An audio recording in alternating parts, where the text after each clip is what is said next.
Hervé Joncourt partió hacia Japón con 80.000 francos en oro y los nombres de 3 hombres que le proporcionó Valdaviou. Cruzó la frontera francesa cerca de Metz, recorrió a caballo 2.000 kilómetros de estepa rusa, viajó por 40 días hasta encontrar el lago Baikal. Remontó el curso del río Amur, caboteando la frontera china hasta el océano, y cuando llegó al océano se detuvo, en el puerto de Sabirk, por 11 días, hasta que un barco de contrabandistas holandeses lo llevó a Cabo Teraya, sobre la costa oeste de Japón.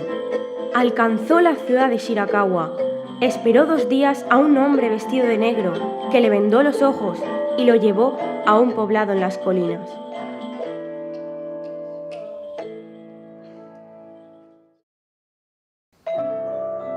No nos ha quedado más opción que venir aquí. No hay ningún lugar en el mundo tan aislado como este. Y no hay ningún lugar en el mundo tan libre de enfermedades, incluidas las de los gusanos. Ya debes haberte dado cuenta de que a los japoneses no les gusta los extranjeros. ¡Hervé! ¿Cómo ha ido todo? Todo lo bien que podía ir. ¿Sabes? Los gusanos deben estar completamente sanos. Mira. Te traigo un regalo. Es seda japonesa. Es como tener la nada entre los dedos. Valdaviou, necesito encontrar a alguien que sepa leer japonés. Pregúntale a Hervé Joncourt. Él lo sabe todo. Yo no entiendo nada. Aquí tú eres el japonés. Pero igualmente no entiendo nada.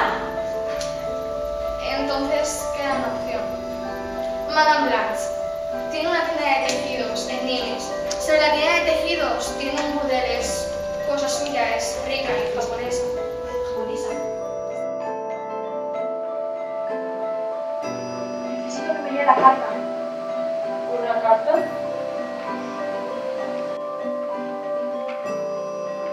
No, japonés no.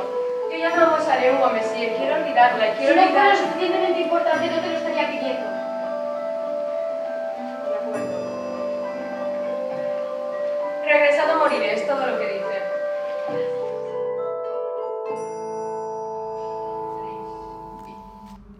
Desde Japón llegaban noticias sobre una inminente guerra civil. Hervé Joncourt partió hacia el lejano oriente a primeros de octubre. Cuando llegó, Hervé Joncourt permaneció observando el castillo de Arakei. Así pudo ver, de repente, tiznarse el cielo por el vuelo de cientos de pájaros. El pueblo comenzó a bullir como un hormiguero enloquecido. Todos corrían y perseguían a aquellos pájaros en fuga.